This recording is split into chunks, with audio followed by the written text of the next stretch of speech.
इस वीडियो में हम जानेंगे सेकंड अपील देते समय कौन कौन सी चीजें ध्यान में रखनी चाहिए जिससे कि हमारी अपील बिना किसी ऑब्जर्वेशन के सीआईसी के पास सबमिट हो जाए।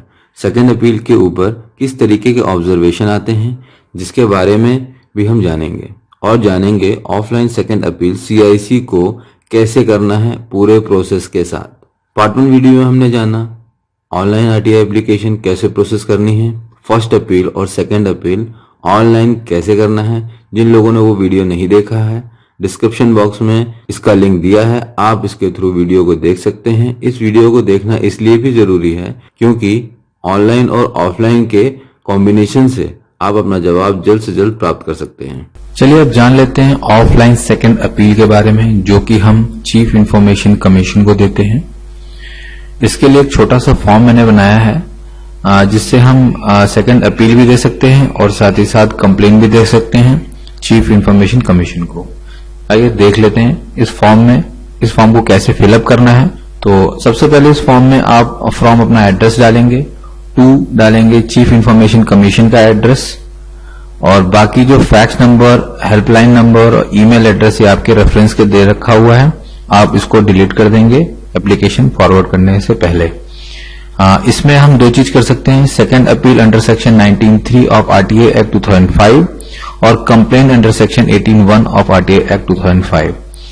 तो सबसे पहले ये जान लेते हैं इन दोनों के बीच में डिफरेंस क्या है। सेक्शन 19 सब सेक्शन 3 डील करता है अगर कोई भी ऑर्डर फर्स्ट अपीलेट अथॉरिटी दे रहा है उससे आप संतुष्ट नहीं हैं तो आप सेकंड अपील कर सकते हैं उस ऑर्डर के अगेंस्ट। और कंप्लेन अब तब करेंगे अंडर सेक्शन 18 सबसेक्शन 1 में अगर जो सीपीआईओ एसपीआईओ है वो आपको इन्फॉर्मेशन नहीं दे रहे हैं या फॉल्स इन्फॉर्मेशन दे रहे हैं या आधी अधूरी इन्फॉर्मेशन दे रहे हैं, तब आप कंप्लेन अंडर सेक्शन 18 सबसेक्शन 1 के अंतर्गत सीआईसी को अप्रोच करेंगे। अगर आप सेक्शन 19 सबसेक्शन 3 में सेकंड अपील कर रहे हैं तो पैरा 1A जो है as I am agreed by the decision of FAA, First Appellate Authority, I hereby file this appeal for your kind decision please. In this connection the following details are forwarded herewith.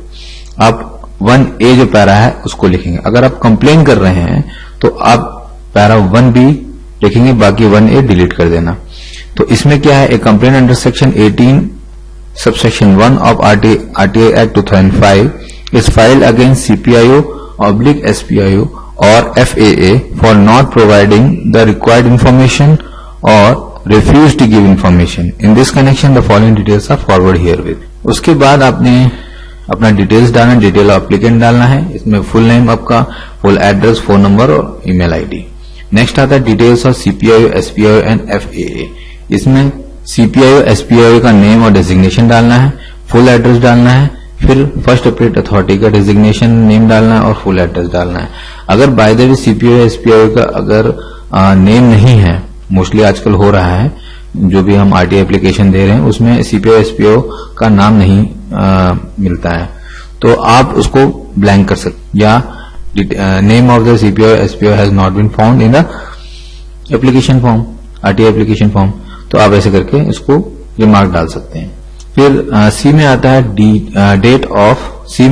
Date of RTI application, first appeal forward to CPIO SPIO and FAA। इसमें आप डालेंगे date जो आपने RTI application forward की CPIO SPIO को, और FAA को आपने जो जिस डेट में आपने फर्स्ट अपील डाली है वो आप डेट डालेंगे। डिटेल और decision received from CPIO SPIO FAA, जो भी आपके पास डिसीजन आया CPIO SPIO के थ्रू और FAA को थ्रू, तो आपने इसमें डाल देना है दोनों में।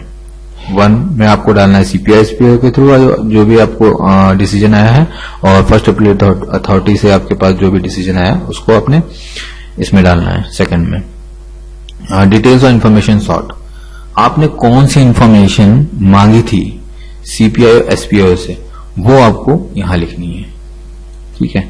और फिर आता है पैरा 8 में brief fact of the case के बारे में जितनी भी डिटेल्स है वो आपको इसमें डाल देना है।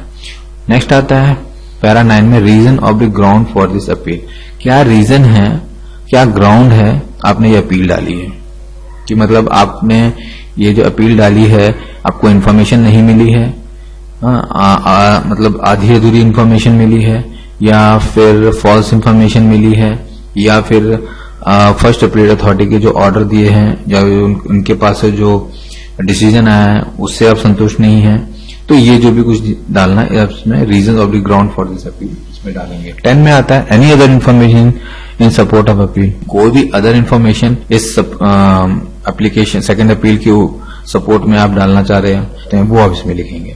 उसके बाद आता है para 11 prayer oblique relief sort for. आप सीआईसी को किस लिए अप्रोच कर रहे हो, सेकंड अपील किस लिए कर रहे हो, या फिर कंप्लेंट किस लिए कर रहे हो, आपको इससे क्या मिलेगा, सोर्स रिलीफ आपको क्या मिलेगा इससे, तो वो आप इसमें डालेंगे। फिर आता है पैरा 12 में आता है ground for prayer oblique relief sort for. क्या ग्राउंड है, आपने मतलब किस वजह से आप मतलब उसके ऊपर ये सेकंड अपील जो डाल रहे हो या फिर कंप्लेंट डाल रहे हो, उसका ग्राउंड क्या है, वो आप पैरा 12 में लिखेंगे। उसके बाद आता है नेक्स्ट 13 पैरा 13 में declaration. I hereby state that the information and particulars given above are true to the best of my knowledge and belief. I also declare that this matter is not previously filed with this commission or nor is pending with any court or tribunal or authority। तो ये declaration आप पढ़ लीजिए। उसके बाद यहाँ आपने sign करना है, सिग्नेचर एप्लीकेंट, प्लेस और डेट। नेक्स्ट आता है आपको इंडेक्स फॉर अपील। तो सबसे पहले आपको ये जानना जरूरी है कि सबसे पहले तो इंडेक्स और अपील आपको लगाना पड़ेगा फ्रंट में। ऑफ मिस्टर नाम डालेंगे, डेट डालेंगे, कब आप इसको भेज रहे हो, सेकंड अपील या कंप्लेंट भेज रहे हो, विद सीआईसी और एसआईसी के ऊपर। जिसको एसआईसी को आप डाल रहे हो तो सीआईसी कट कर देना, और सीआईसी को डाल रहे हो तो एसआईसी कट कर देना। फिर इसमें आता है फर्स्ट में ओरिजिनल सेकंड अपील। सबसे पहले हम ये देख लेते हैं कि सबसे पहले ऊपर क्या आएगा, ओरिजिनल सेकंड अपील आएगी या फिर कंप्लेन आएगा। सेकंड अपील आपको देख लिया, ये मैंने दिया हुआ है, ये पूरा ये सेकंड अपील है या कंप्लेन है। इसकी एक कॉपी सबसे ऊपर आएगी, उसके नीचे आएगी copy of RTI application dated with its enclosure. मतलब जो आपने आरटीआई एप्लीकेशन भेजी है सीपीआई एसपीआई को, उसकी कॉपी और विद इंक्लोजर इसके पीछे इसके नीचे लगेगा। उसके नीचे लगेगा क्या, copy of the proof of mailing RTI application. तो आपने किस माध्यम से आरटीआई एप्लीकेशन भेजी है, स्पीड पोस्ट में भेजी है, तो आपको जो रिसीप्ट है उसकी वो आप एज ए प्रूफ उसके नीचे लगानी पड़ेगी। फिर उसके नीचे लगाने पे RTI fee received and other charges, उसके नीचे आप लगाएंगे कोई मतलब आरटीआई जो फी होती है, आप अगर डीडी के थ्रू भेज रहे हैं या फिर आईपीओ के थ्रू या फिर चेक के थ्रू, उसका जो प्रूफ है वो आप उसके नीचे लगाएंगे।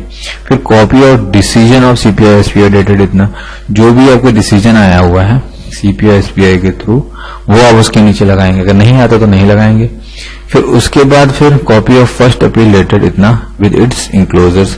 फर्स्ट अपील आपने भेजी है एफए फर्स्ट अपील अथॉरिटी को, उसकी जो कॉपी है वो आप लगाएंगे विद इंक्लोजर। उसके नीचे आप लगाएंगे copy of proof of mailing first appeal, जो आपने जिस माध्यम से भेजे हुए हैं, आपने स्पीड पोस्ट के थ्रू भेजी है तो आप उसकी जो कॉपी है वो उसके नीचे लगाएंगे। फिर copy of decision of FA first appeal authority की जो डिसीजन मिला हुआ है उसकी कॉपी लगाएंगे।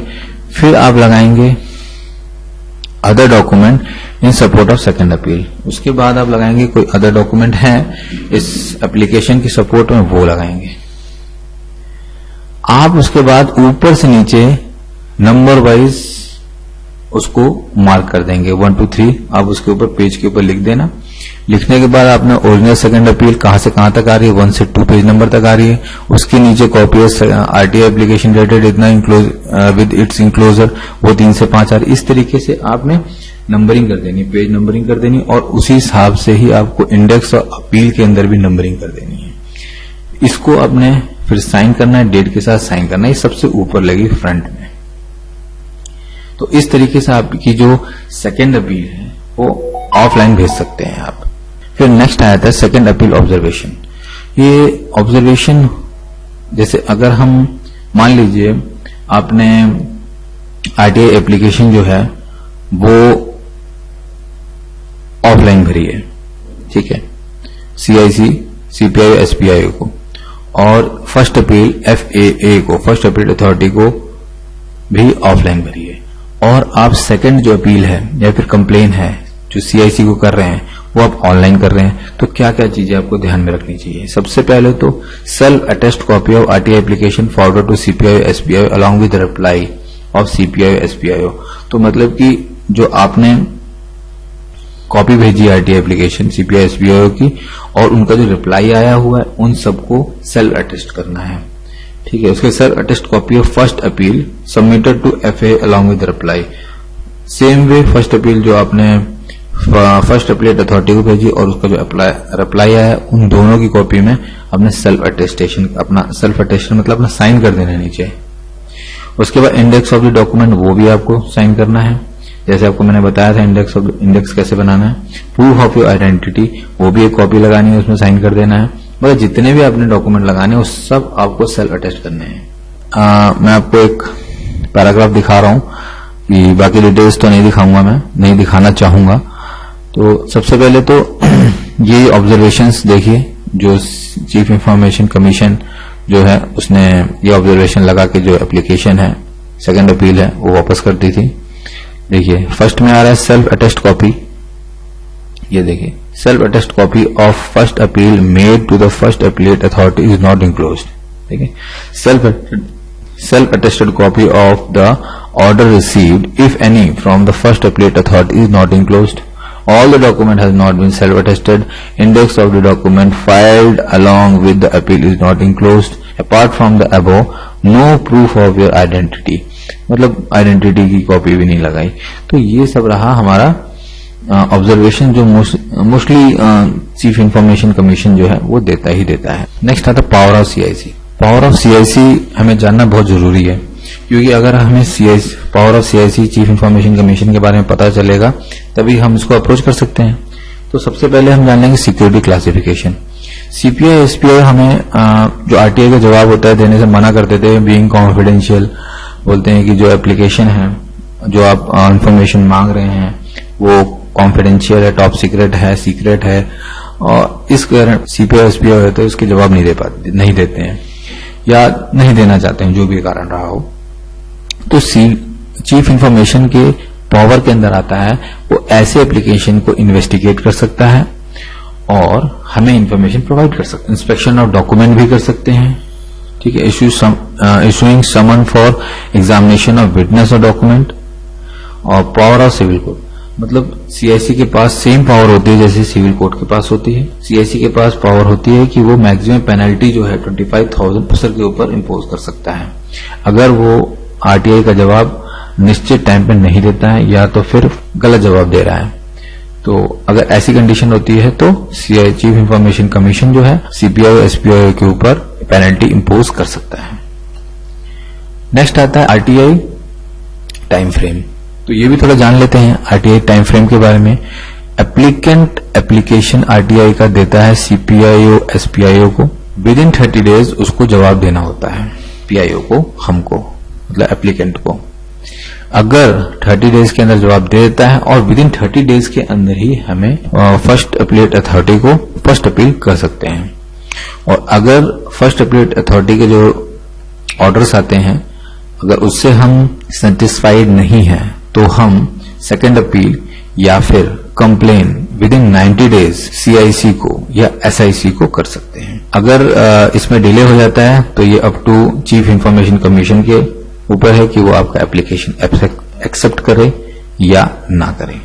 बस इतना ही इस वीडियो में। अगर आपको ये वीडियो अच्छा लगे तो लाइक करें और अगर कोई सुझाव या फिर कोई सवाल हो तो कमेंट बॉक्स में जरूर लिखें। और अगर आपने इस चैनल को सब्सक्राइब नहीं किया है तो जरूर करें। वीडियो के डिस्क्रिप्शन में मैंने अपना ब्लॉग एड्रेस दे रखा है, आप उसमें जाके आरटीआई के रिलेटेड वीडियोस देख सकते हैं और आरटीआई से रिलेटेड जितने भी फॉर्म्स हैं डाउनलोड कर सकते हैं। Thank you for watching. Have a nice day.